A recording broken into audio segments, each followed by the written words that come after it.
All right, ocean lovers, ready to dive into a dream destination. Sounds good to me. Today we're talking about snorkeling with sea turtles in Hawaii. I mean, who hasn't imagined themselves floating in that crystal clear water, vibrant coral reefs below, and a majestic sea turtle just gliding right by? Oh, yeah, that's the dream.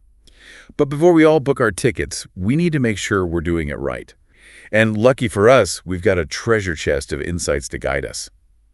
From the cultural significance of sea turtles in Hawaii, to the laws protecting them and practical tips for respectfully sharing their underwater world. Awesome. Lay it on me. And trust me, there's some fascinating things you might not know, like how to tell if a turtle is feeling stressed, Oh, that's a good one. or how even your sunscreen choice can impact the delicate reef ecosystem. Yeah, that's something a lot of folks don't even think about. Definitely. You hit the nail on the head when you mentioned respect. Oh, yeah. That's absolutely key because in Hawaii, sea turtles, or anu, as they're called, there's so much more than just animals. They're deeply woven into the fabric of Hawaiian culture, Right. representing wisdom, endurance, and the interconnectedness of all living things. Okay, so it's not just about those cute photo ops.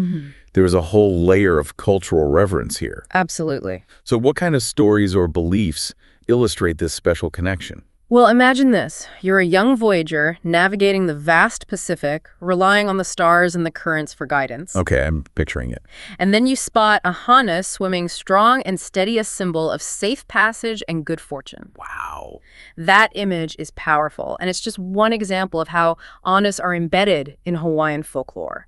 They're seen as guardians, messengers, and even ancestors, appearing in ancient chants, dances, and even petroglyphs carved into volcanic rock. Wow, that really paints a picture of how deeply these animals are revered. It's like encountering a living embodiment of Hawaiian history and spirituality. Exactly. And because of this profound respect and the fact that these turtles are categorized as threatened or even endangered, there are very specific laws in place to protect them. Makes sense. Both federal and Hawaiian state laws work together to safeguard these animals. For example, there's a very clear 10-foot rule. Okay. That's about 3 meters, meaning you absolutely cannot get any closer than that to a sea turtle. Oh, wow. And touching them, chasing them, or trying to feed them is completely off limits. So not just good manners, but actual legal consequences for getting too close. Absolutely. What happens if someone breaks these rules? Well, you definitely don't want to find out. Violations can lead to hefty fines, and in some cases, even legal action. But honestly, the real consequence is missing out on the true magic of these encounters. Well, I didn't see that. Imagine you're trying to relax and someone keeps invading your personal space. Not a great feeling, right? Definitely not. I like my peace and quiet, too. Exactly. And turtles need their space even more. The key is to be a respectful observer, moving slowly and calmly in the water. Let the turtle dictate the interaction. Oh, I like that. If they come closer, consider yourself lucky, but if they swim away, let them be. Remember, we're visitors in their world. So we're talking about more than just physical distance. Absolutely. It's about a mindset of respect and letting the turtle lead the way. Precisely. And speaking of respecting their space, there's one crucial thing to remember that many people overlook. Sea turtles need to come up for air. Oh, right, of course. It sounds obvious, but I can't tell you how many times I've seen snorkelers crowding around a turtle as it surfaces, essentially cutting off its access to oxygen. Oh, wow, yeah. That's a really good point. We get so caught up in the moment, we forget they're air-breathing creatures just like us. Exactly. So the best practice is to stay at the surface and observe from above. Okay. Let the turtle come up for air freely and dives back down on its own terms. Okay, so we're learning to be mindful of their space and their need to breathe. What other etiquette tips should we keep in mind while we're exploring their underwater home? After all, it's not just about the turtles, but the entire ecosystem, right? Absolutely. We're talking about a vibrant coral reef teeming with life, and that coral is incredibly sensitive. Oh, yeah. Even the lightest touch can damage these delicate structures, which take decades, even centuries, to grow. Wow, that's crazy. So look, but don't touch, and be extra mindful of your fins when swimming near coral. Think of it like an underwater art museum you admire from a respectful distance. Oh, I like that. That's a good analogy. Right. And while we're talking about being mindful, let's address the elephant in the, well, ocean. Wow. Sunscreen. Ah, yes, the classic conundrum. Protect our skin or protect the reef? It feels like you have to choose one or the other. I'm glad you brought that up because you absolutely don't have to choose. Many conventional sunscreens contain chemicals that can be harmful to coral reefs and marine life, but thankfully, there are now plenty of reef-safe sunscreen options available. So what makes sunscreen reef safe? What should we be looking for? These sunscreens use biodegradable ingredients that break down naturally in the environment, Okay. minimizing their impact on those delicate ecosystems. Got it. So reef-safe sunscreen, it's a must-have for our packing list. Absolutely. Anything else we should be mindful of when it comes to being responsible snorkelers? Absolutely. It seems simple, but always remember to pack out anything you bring with you. Leave the beach or the snorkeling site exactly as you found it, or even better. Leave no trace. I love that. Right. Now let's shift gears a bit and talk about safety. What kind of conditions should we be aware of before we even get in the water? Excellent question. Before you even dip your toes in, it's essential to check those conditions. Choose a day with good visibility to avoid accidental collisions with turtles. Right. And never underestimate the power of the ocean. Currents can change quickly, so be sure to snorkel in areas designated as safe for swimming and snorkeling. Makes sense.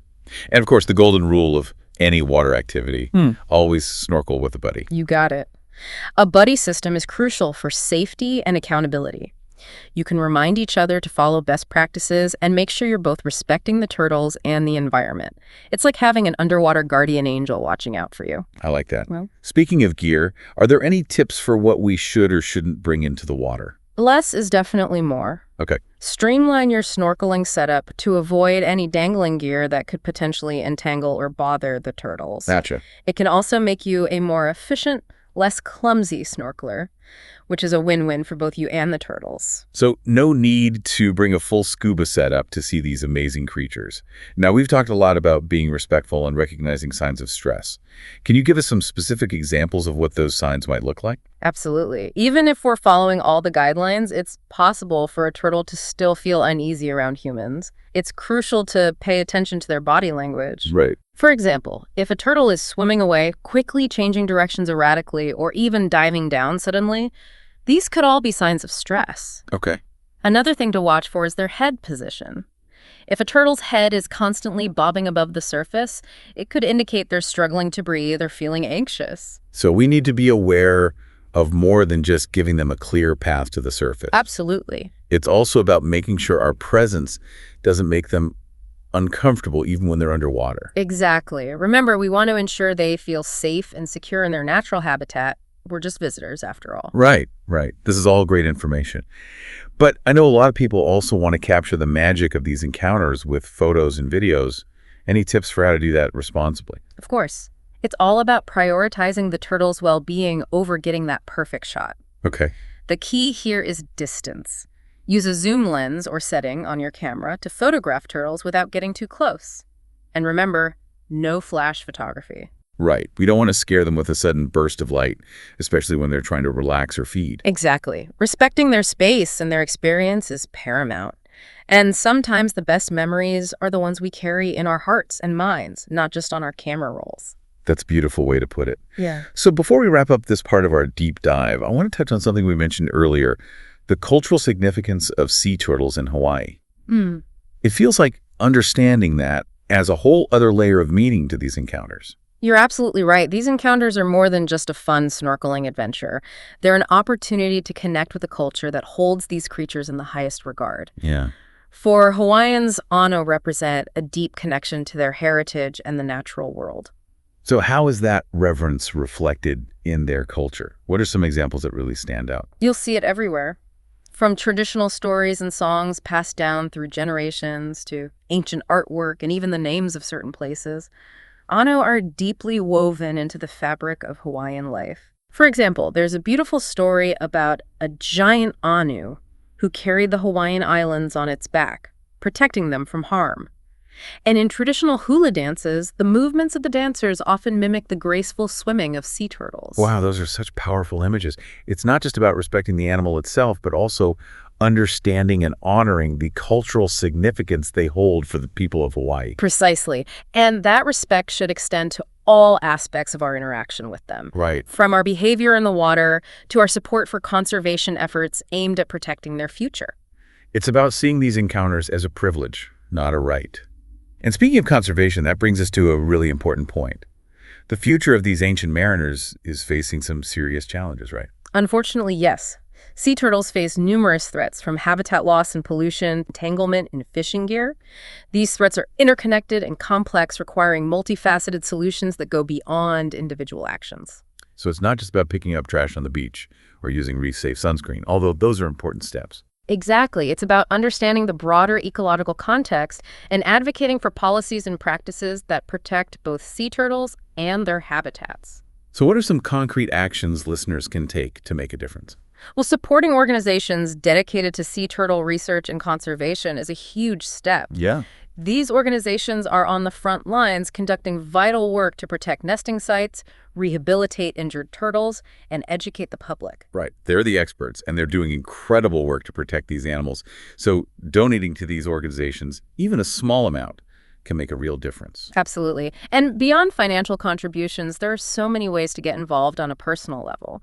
Volunteering for beach cleanups is a fantastic way to directly impact the health of sea turtle habitats. Because plastic pollution is a major threat to marine life, and every piece of debris removed helps create a safer environment for sea turtles and all the other amazing creatures that call the ocean home. Precisely. And even something as simple as spreading awareness among friends and family can have a ripple effect. Right. Educating others about the importance of responsible snorkeling practices, reef-safe products, and supporting conservation efforts can go a long way.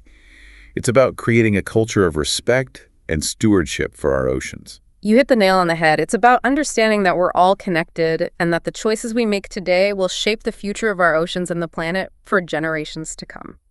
Well said. You know, it's amazing how much there is to learn about these creatures and their connection to the islands. But as we wrap up this exploration, where do we go from here? Well, I want to shift our focus to something truly awe-inspiring, the resilience of sea turtles. Okay, I'm intrigued. What do you mean by resilience? Well, think about it. Sea turtles have been swimming the oceans for over 100 million years. Wow, 100 million years. That's mind-boggling. They've witnessed incredible changes on our planet, survived mass extinctions, and adapted to an ever-evolving environment. It's a real testament to their strength and adaptability. Precisely. And yet today, they face a new set of challenges largely driven by human activities. Right, like we talked about earlier. Habitat loss, pollution, and more. Exactly. These threats are very real and pose significant risks to sea turtle populations worldwide. So how do we reconcile these two sides of the story? The ancient resilience of sea turtles with the very real dangers they face today? That's the question that keeps me up at night and fuels my passion for conservation. The answer, I believe, lies in our collective action. So it's not just about admiring their resilience from afar. It's about actively participating in their protection. Precisely. We have the knowledge, the tools, and the responsibility to make a difference. And it starts with understanding that even small actions can have a ripple effect. I love that idea of a ripple effect. What are some specific actions our listeners can take, even if they're not in Hawaii or planning a snorkeling trip anytime soon? Well, one of the most impactful things you can do is support organizations dedicated to sea turtle research and conservation. Right. Those are the groups on the front lines working tirelessly to protect these amazing animals. Exactly. And your support, whether it's through donations, volunteering, or simply spreading awareness, can truly make a difference. And speaking of spreading awareness, social media can be a powerful tool for education and advocacy, right? Absolutely. Sharing information about responsible snorkeling practices, the importance of reducing plastic use, and the threats facing sea turtles can reach a wide audience. Yeah, it's about sparking those conversations and inspiring others to care. And it's not just about sharing facts and figures. It's about sharing the stories, the emotions, the wonder that comes with encountering a sea turtle in the wild. Because those personal connections can be so powerful in igniting passion and action. Precisely. And let's not underestimate the power of political engagement. Contacting your elected officials and advocating for policies that protect our oceans and marine life can have a significant impact. It's about using our voices to create change at a larger scale. Exactly. And remember, education is key. Learning about sea turtle biology, their life cycles, and the challenges they face can empower you to make informed choices and inspire others to do the same. So it's about becoming informed citizens of the ocean, advocating for its well-being just as we would for our own communities. Well said. And it's not just about protecting sea turtles for their sake. It's about recognizing their vital role in maintaining the health of our entire planet. Right, they're a crucial part of the delicate balance of marine ecosystems. Exactly. Protecting sea turtles ultimately contributes to a healthier, more vibrant ocean for all of us. So as we wrap up this deep dive, I'm left with a sense of awe and responsibility. Awe at the incredible journey these ancient creatures have undertaken, and a responsibility to do our part in ensuring their future. I couldn't have said it better myself. We've explored the science, the culture, the threats, and the solutions. Now it's time to take that knowledge and turn it into action. Whether it's making mindful choices in our daily lives, supporting conservation organizations, or speaking up for policies that protect our oceans, every step we take creates ripples of change. Remember, we're not just observers in this story. We're active participants shaping the future of these magnificent creatures and the health of our planet. So let's dive in with purpose, respect, and a deep commitment to ensuring that sea turtles continue to grace our oceans for generations to come. Thank you for listening to the Kraken Aquatics podcast.